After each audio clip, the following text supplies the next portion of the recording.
good morning. So our topic for today is about the C input and output. First, you are introduced by creating a program called Hello World without explaining the parts of it. So now I am tasked to explain it to you.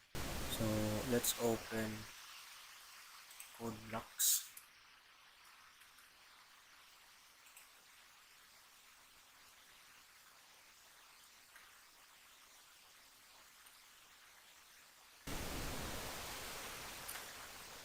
Okay, click new file, empty file.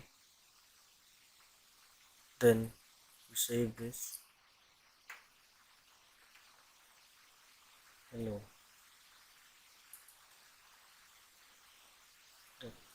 CPP. So make sure that the file extension of your file is .cpp. No, Perl.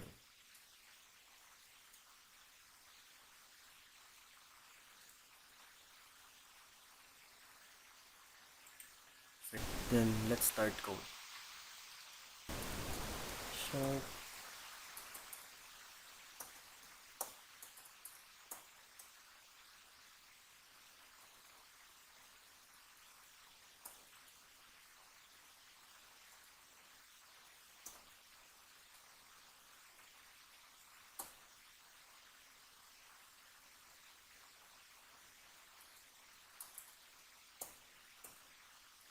int main. So later I will discuss the function, the main function. So dapat wala ka mag-create ng program. The header files which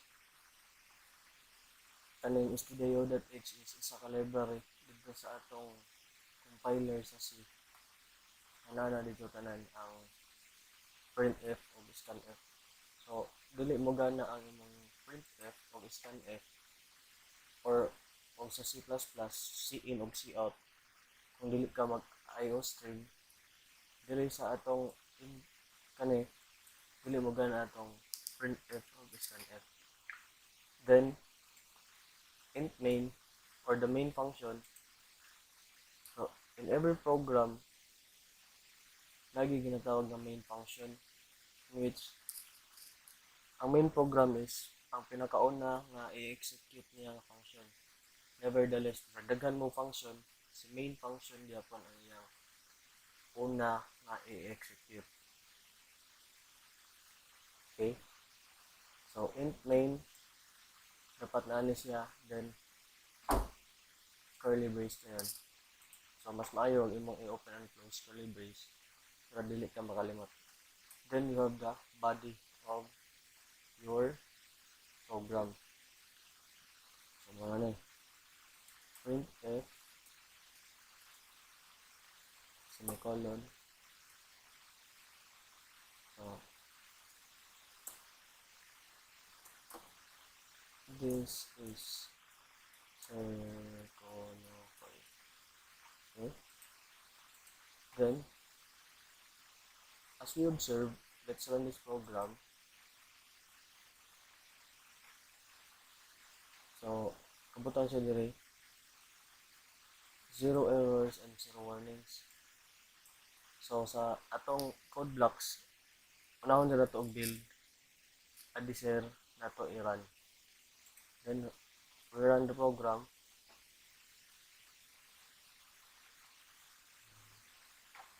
So na semicolon. Okay. In some cases, pag ma-error siya, because we use int main, the int function expects that there should be value returned. So return 0 dapat. Surprisingly, wala siya na error. So dapat ma-error to siya. So function then okay.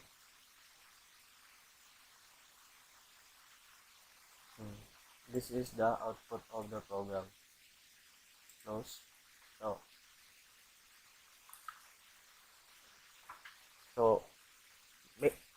by review, balik ta, si main function is the first function that the program or the C or C++ will execute. So, mao na siya dapat na kay main function. Then, the body. So, example, you want to display, kung gusto ka nga imong i-display, makita sa user, ang imong ipangutana, may enter a number. So, ang imong gamiton is si printf. Then, kani si printf, dili ni siya mugana, mayroon na imong kuan kung wala kay gi-declare nga sharp include stdio.h. Mo na ang ginatawag nga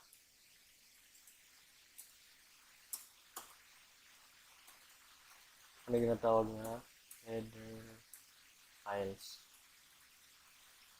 So, 2/ is single line comment.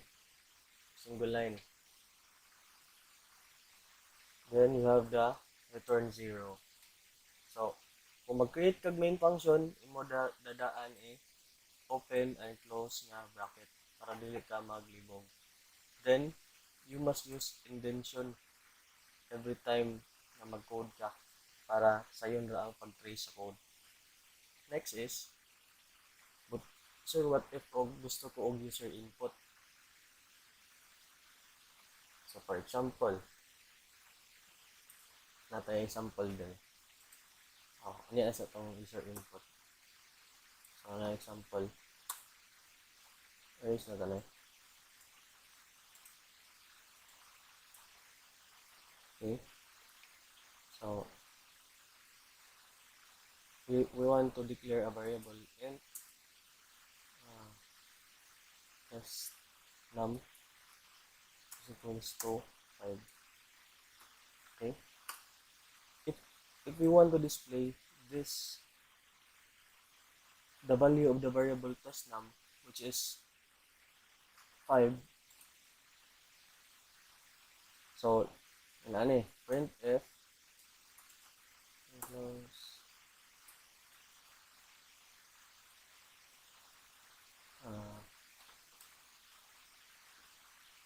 open close value of test num is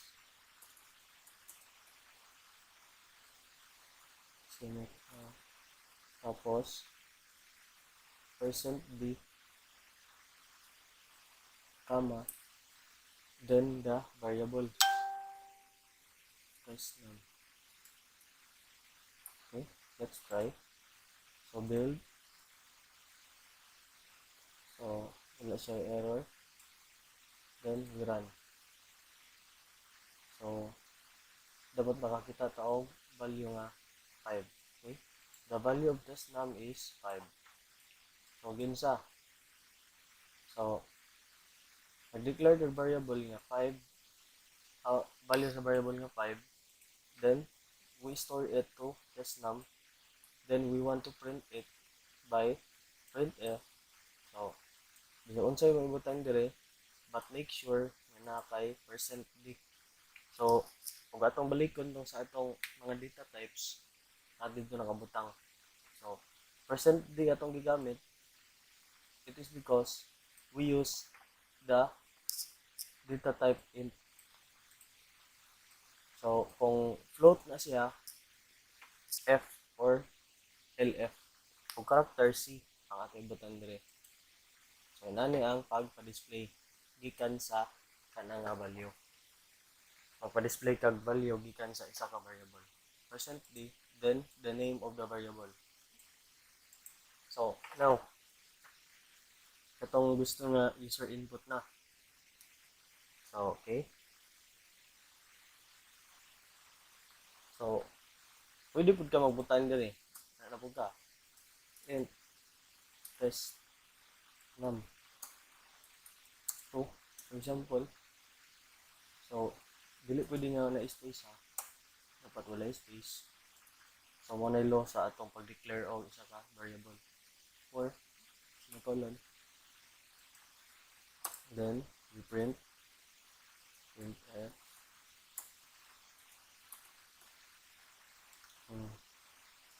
copy lang na ganun.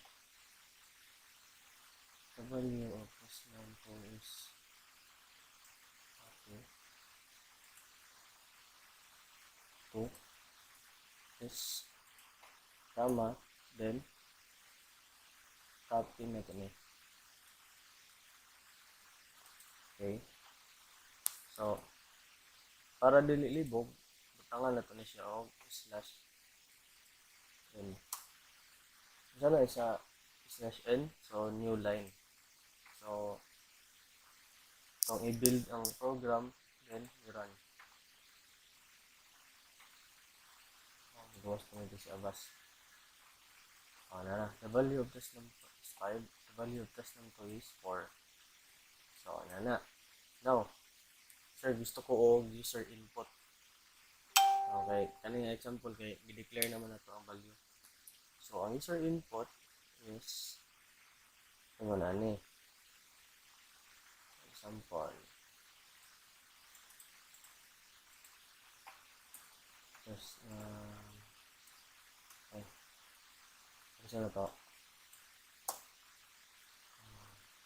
Print. Test. Ano lang? So, wala kay. So, sa kaning sugod, nag-declare lang ka og test num. So, sa kana diha wala pa nay value. So, og mawata na pili value sa test num kaning nga program sa kana. So, therefore, the answer is wala. Then, print f.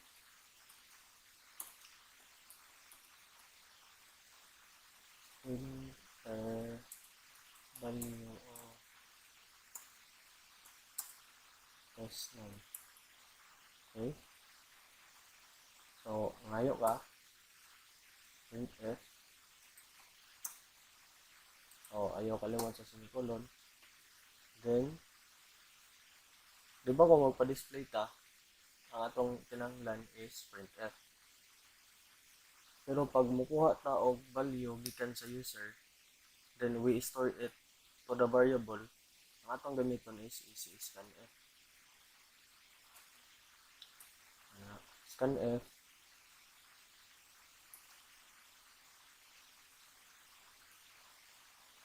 %d, %sign, %d, or the %sign, then comma, then ayaw kalimot aning ampersand sign or and, then copy the variable. Okay? So, kung saan na to pag pa-display. So, sa kanina part, og mo-input, mangayo na og value, mangayo og number sa user, pag-type nung, for example, you type 4, dire sa scanf, i-store din na niya dito sa test num. So, therefore, sa kanina dire dapit, kung unsa imong gi-type, mao na ang iyang gi-store dito sa imong dito sa value nga test num. So, pagpa-display, so, unsa may gamiton, printf or scanf. So, we use the printf. It is because, kung gusto na to nga makita sa user, is printf. Gusto man na to ipa-display. So, therefore, printf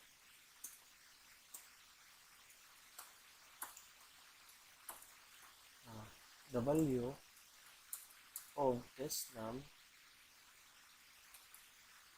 is then comma ano pa dahil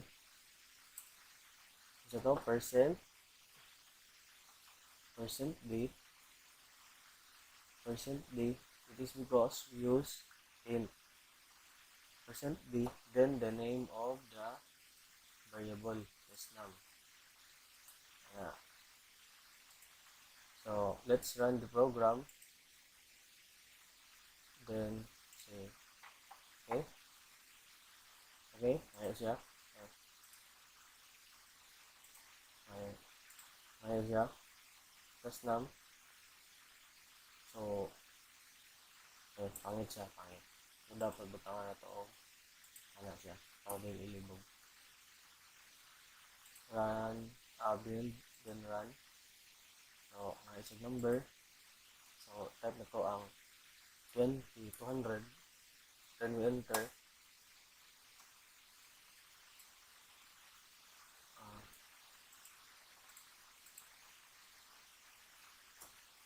uh, so, the value is 2. Okay? Ano to? Kanang gawa sa nila.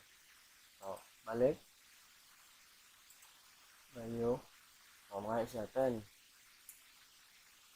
Type of 10. Mga siya to. It is because sa kanang antivirus mo. So, type ko 200. So, nakita na rin nga. Ang akong type is 200. Okay. So, na. So, that's all.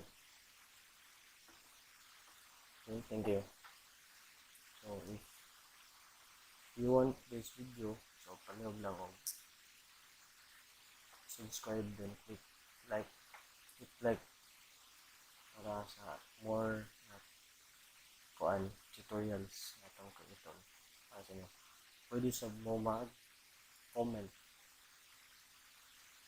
Salamat.